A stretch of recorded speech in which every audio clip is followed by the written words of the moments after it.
Recognizing the member for Vernon-Monashee. Thank you, Madam Speaker.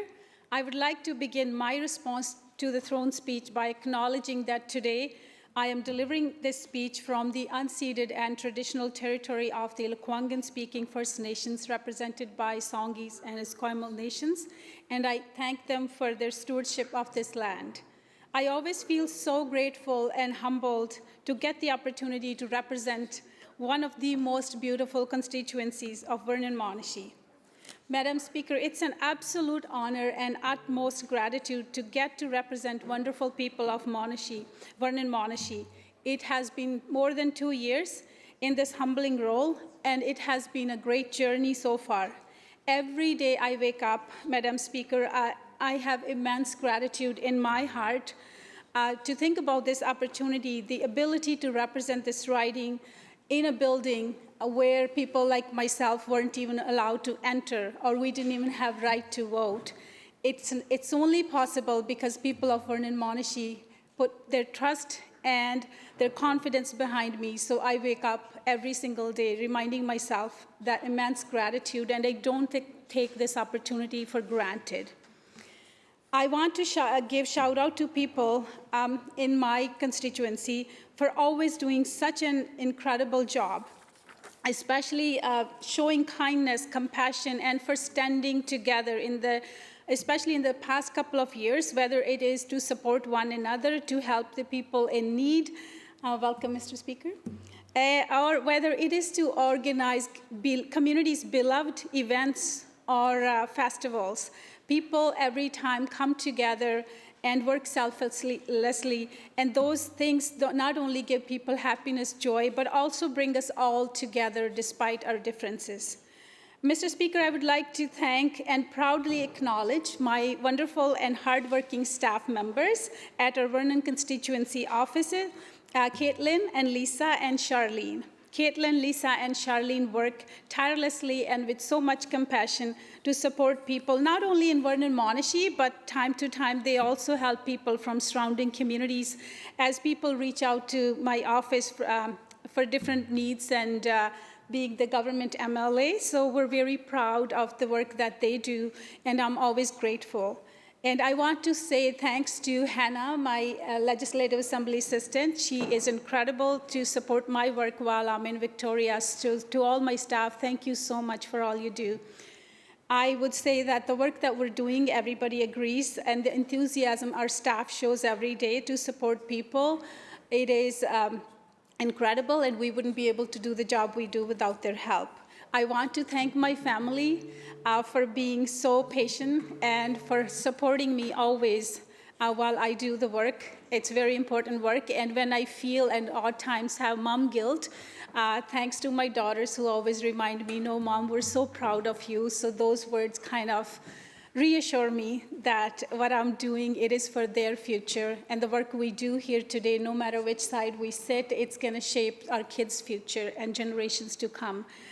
And I'm speaking to support this throne speech as it is focused on our government's vision for the province with our plans to continue to support people and to strengthen services. The throne speech outlines our government's plan to tackle the big challenges now and build stronger, more secure future for everyone.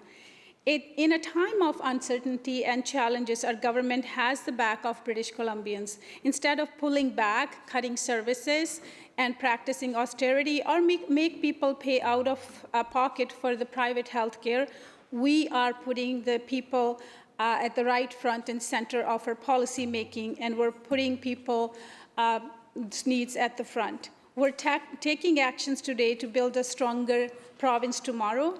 But I will go over, there has been a lot of discussion from the members of the opposition that a lot of the work we're doing only announcements and no action. I'll be very happy to highlight some of the actions and the difference that has been seen not only in the province, also in my very own riding of Vernon-Monashee and surrounding ridings. So I'll go over that and what I hear from people.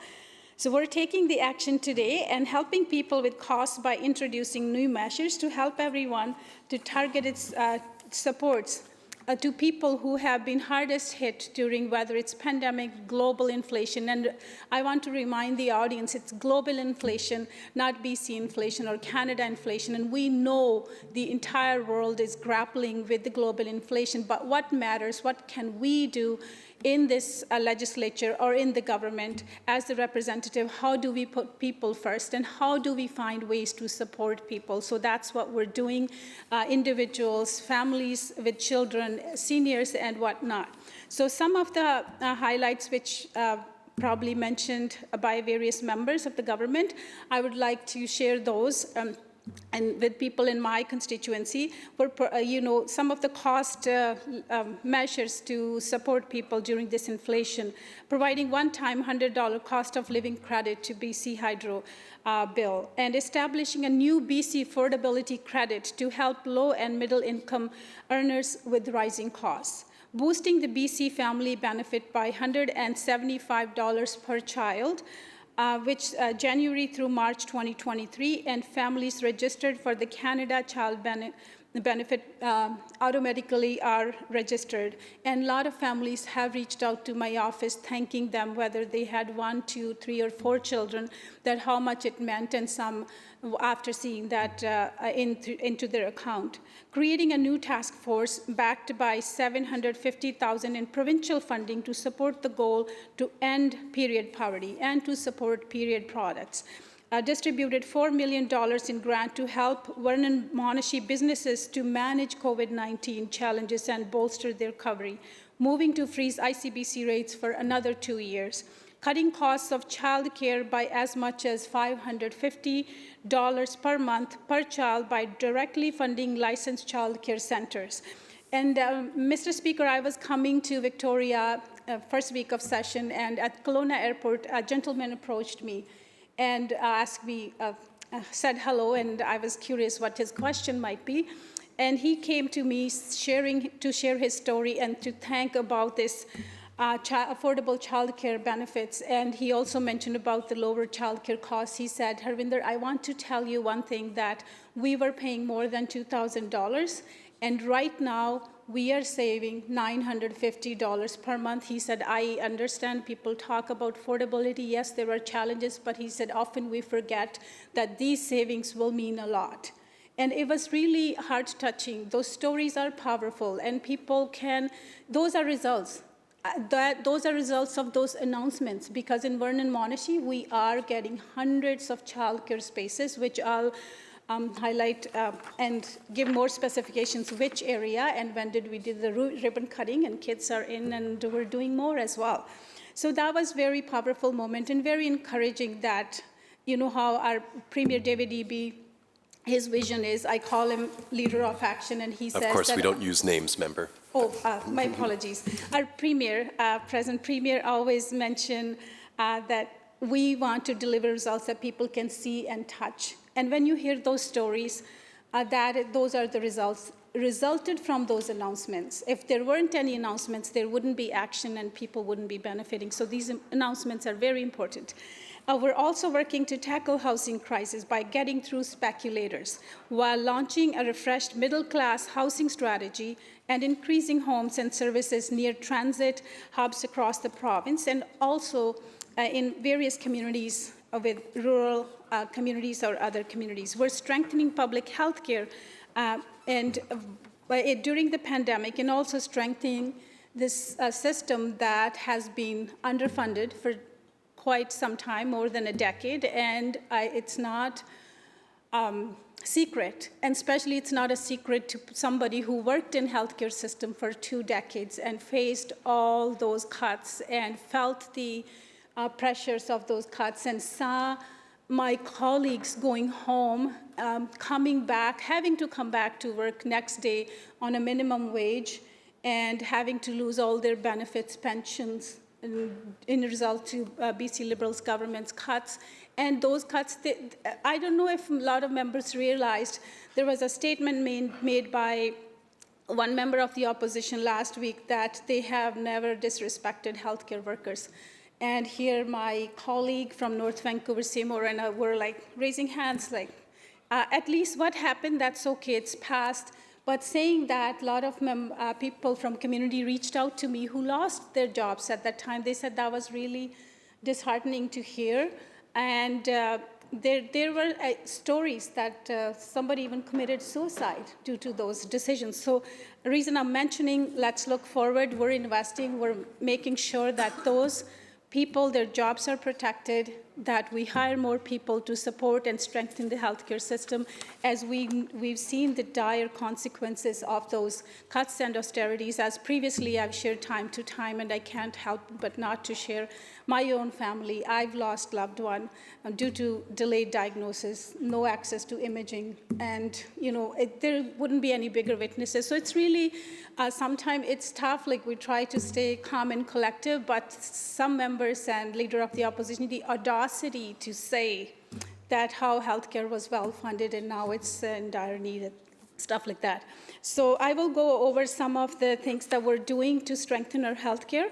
Mr. Speaker, in Budget 2021, our government committed $495 million over 3 years to support surgical and diagnostic surgeries. And Budget 2022, our government committed further $300 million over 3 years to address wait lists and surgeries and scans.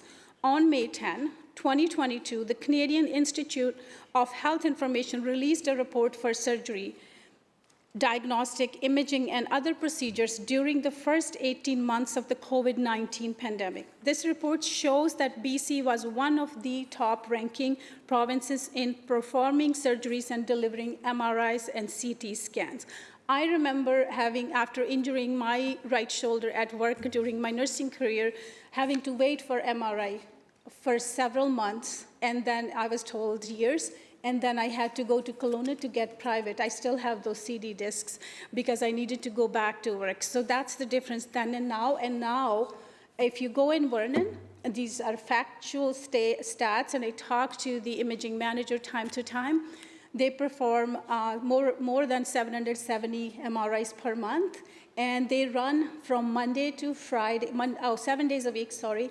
And I had one of my MRI done just recently, and it was 8:30 p.m. So 9 days was the wait, and same for other people. And that's the difference. That's the difference when you make investments and people feel the difference. So when I was waiting for my MRI, I had the mask on. Older gentleman said, "Are you our MLA?" Oftentimes I was saying, "Oh, I work here." And then he said, "Thank you." He said, "I brought my friend who has cancer," and he said, "I remember having to wait for months and sometimes years to get MRI." And he said, "This is incredible." And by the time his friend walked out, very happy, and gave me a hug too. And those are the results people feel and touch, and they're getting positively impact. Those are not just announcements. Those are life-changing experiences for many. And that doesn't mean that we stop investing here, no. Our work just started in 2017 and 18, and will continue to do so because need is huge. And yes, there are gaps. There won't be gaps, Mr. Speaker, in the system if these investments were made in the previous 16 years under the BC Liberal government, but they chose to do different. They chose to slash funding. They chose to, but again, let's, $360 million, member.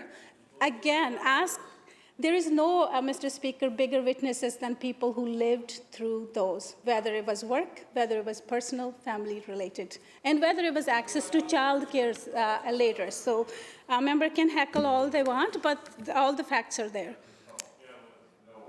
So for BC cancer surgeries, BC's performance improved by in 2020. And I was a surgical unit nurse, and I worked in many healthcare, whether it was rural, from terrace to community nursing. So, members can heckle Member for all they want Vernon-Monashee has like the facts. floor. Members, please, we'll listen to the member for Vernon-Monashee and respect that she has the floor. Thank you, Mr. Speaker. I understand truth is harsh and it's bitter to swallow, but truth is truth. So yes. So for cancer surgeries, BC's performance improved compared to 2020 and was mid-range when compared to other provinces. In radiation therapy, BC's performance saw 88% of patients start their treatment within the 4-week target. For MRI wait times went from 5th in the country in 2018 to 2nd in 2021. For CT wait times went from 6th in the country in 2018 to 3rd in 2021. Benefits of these investments are being seen not only in my constituency, but across the province. But there are gaps that we're constantly working together, working hard to fill, and I am reassured that we'll get there. From 2020 to 2022, 7,700 exams were performed only at Vernon Jubilee Hospital. And Mr. Speaker, members can deny, heckle as they did earlier, but these are the stats I double, triple check with, because I value facts, trust matters, and misinformation already created so much chaos in the world, so I do not appreciate misinformation or twisted facts, so that's why I have these numbers here. So on average, they do 720 to 750 exams per month. Local patients now only wait, as I mentioned, few days versus few weeks or months, depending on the urgency of diagnosis. And now we don't have to send people to Kelowna with the entire team and then having to cover that team with other nurses on overtime or making other nurses working short. So there is that positive aspect of these investments. So as I mentioned, another action and result I'll share, story of my mom. She just saw her orthosurgeon 3 weeks ago, and her surgery is coming in a few days, very soon, and within a couple weeks. And when a surgical nurse, pre-surgical screening nurse give you that recording, maybe it's different in every health authority, they highlight that now we have more funding, exact words, from the government, and now surgeons, we have the mandate to perform these surgeries within less than 6 months, which I've never heard before. So those are the impacts of people. They are not suffering in pain, and those are the investment we'll continue to make. And mind you, often people, sometimes critical people may think, oh, maybe they know, maybe you work there, maybe you're in this role. I never tell people who I am until I go there to see. And even if I do, working in healthcare for 2 decades, I know how, why healthcare professionals are held to highest regard and trust, because we treat everybody equally. Whether we picked you up from street, we don't judge. You are equal to all of us, and everybody will get the same exceptional care, and that's why I have so much respect for healthcare professionals, from support staff to doctors to nurses, and there's that. I wanted to make that clear. And also, you know, many other people, as I shared story of Steve, who had colon cancer in Vernon, and he got from colonoscopy to treatment to post-op recovery was within days. So what are we doing to strengthen the healthcare system that has been fractured previously by underfunding and privatization and cuts and so on? We're adding 322 allied healthcare professionals training seats across the BC's post-secondary institutions. Added, not announcement, it's happened. 602 new nursing seats to public post-secondary institutions across the province, which is in addition to previously added 2,000 seats. Investing $4.9 million in a new medical school in Simon Fraser University, which is the first, second medical school to be open in entire Western Canada in more than 50 years. Eliminating application fees for internationally educated nurses, which we announced last year in April, I believe, and the program was launched in June. Again, not announcement. Announcement was made, program was live in June, because I helped tons of internationally educated nurses. As of today, we had 5,500 people expression of interest, and more than 2,000 are very close to get their registration in BC. So those are the impacts. Also, we made another announcement in my role as Parliamentary Secretary for Senior Services and Long-Term Care. That was my first announcement I recently made this year with the Premier and also Health Minister, was to enhance those supports, to provide more supports to internationally educated nurses, whether it's to cover their fees and also the pathway to get their license, to make it easier, which as internationally educated nurse, I know it took me 4 to 5 years and lots of tears and almost to the giving up point when there was no help available. But in that announcement wasn't only for internationally educated nurses, this announcement also provides financial assistance to Canadian nurses who left profession for whatever reasons. If they want to come back, as I say, once a nurse is always a nurse. Nobody can take that nurse out of nurses, whether they are on leave or retire. So that help will also help encourage many nurses to join the workforce. We're creating a new payment model to attract and retain new family doctors. And we are creating outpatient withdrawal management services that allow patients to access medications that they need in recovery. And we have pharmacists are allowed to prescribe medication. We're hiring 19 full-time equivalent workers in interior health across our new extended services that provide substance and mental health supports. We're investing $4.2 million province-wide to expand affordable, low-cost to no-cost counseling service in communities like Vernon through services provide such as independent living. Vernon Society provides some supports to people. And we're covering the cost of federally mandated medical exam eligible to Ukrainian newcomers. Recently, Minister of Mental Health Addictions announced $16.2 million to expand Foundry's in the Foundry's current model to support youth peer support workers by creating many full-time and part-time positions. So internationally educated nurses announcement was well received, and so was the other announcement by Canadian nurses, as we received a very positive response in my office.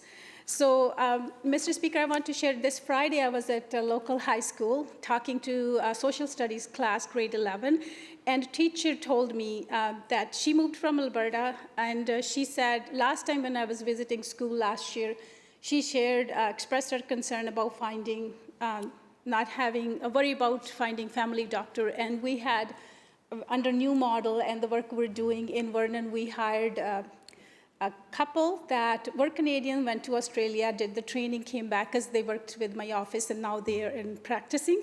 And in addition to that, there are more doctors practicing in hospitals. So this teacher, this Friday said, oh, by the way, I want to say whatever your government or your advocacy, whatever happened, now my family have a doctor.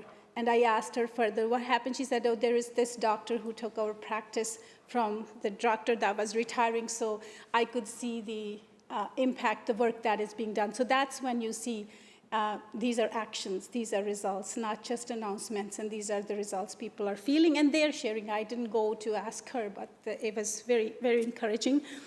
And then, again, I was at other school, because I go, best part of me to go meet these students. They're very curious. They ask the most intelligent questions.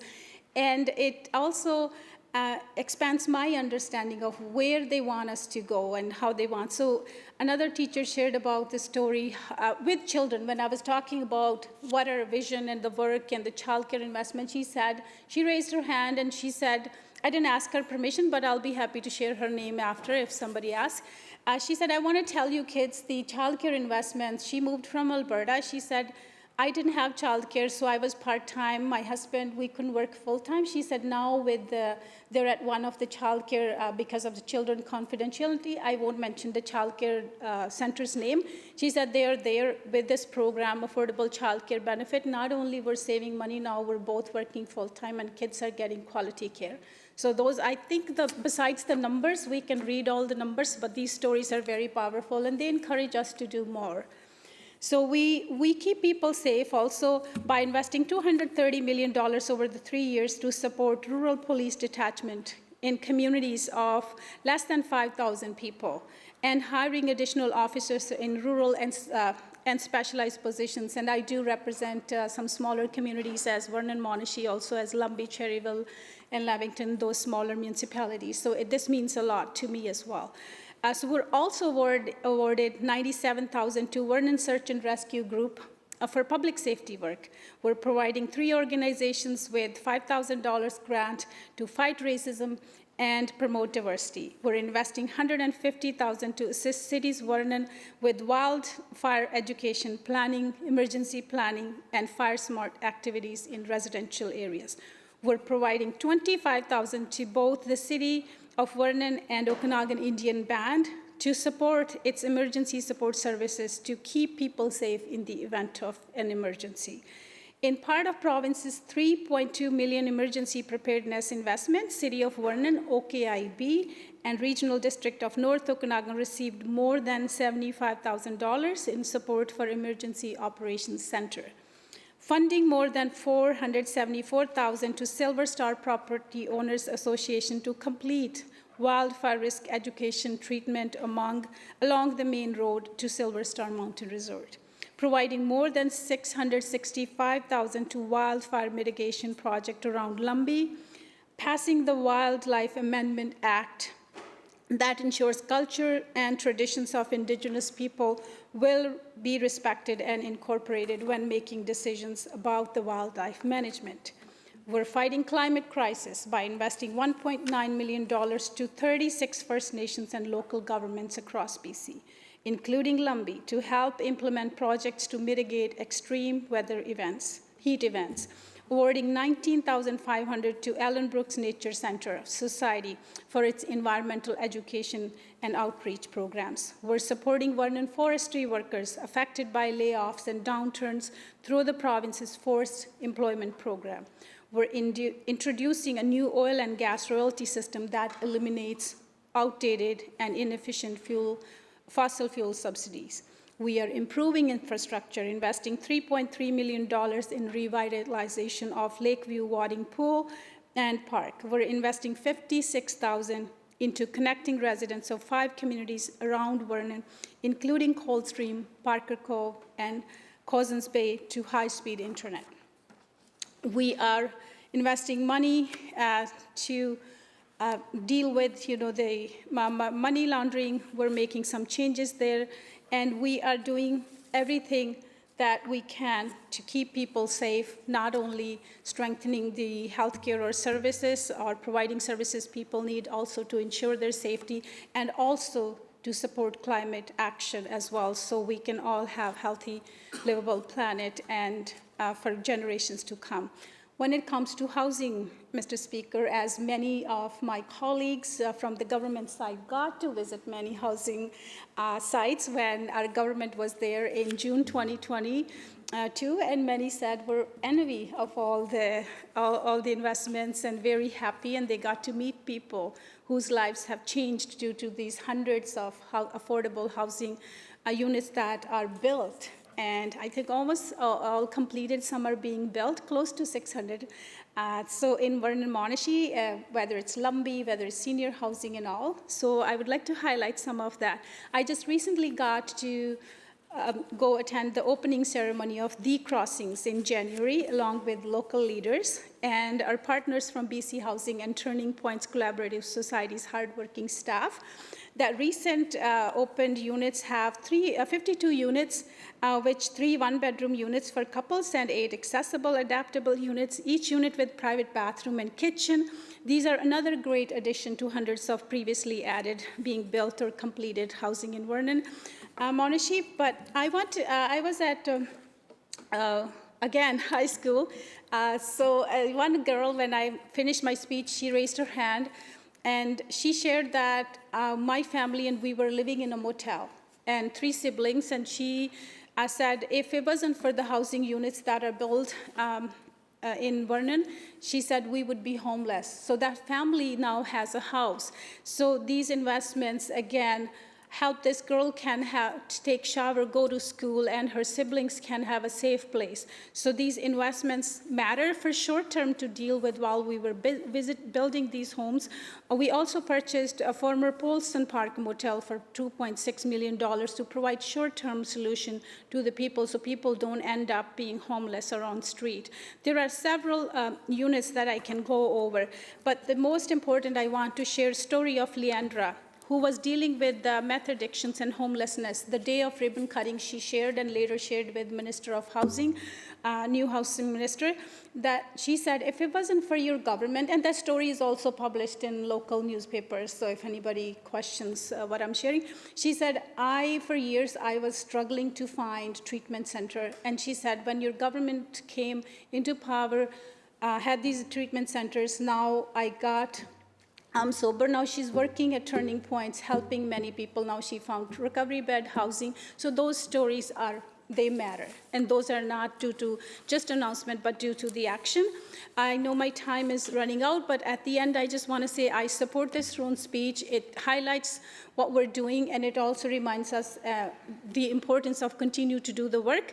I want to invite all the members of this House that Vernon is hosting Greater Vernon Winter Games and from March 23rd to March 26th. So all my colleagues from all sites are most welcome to come. And I can also take you around to these childcare centers or housing units we built. So thank you so much. I'll be thrilled to see you there. Thank you, Mr. Thank you, member.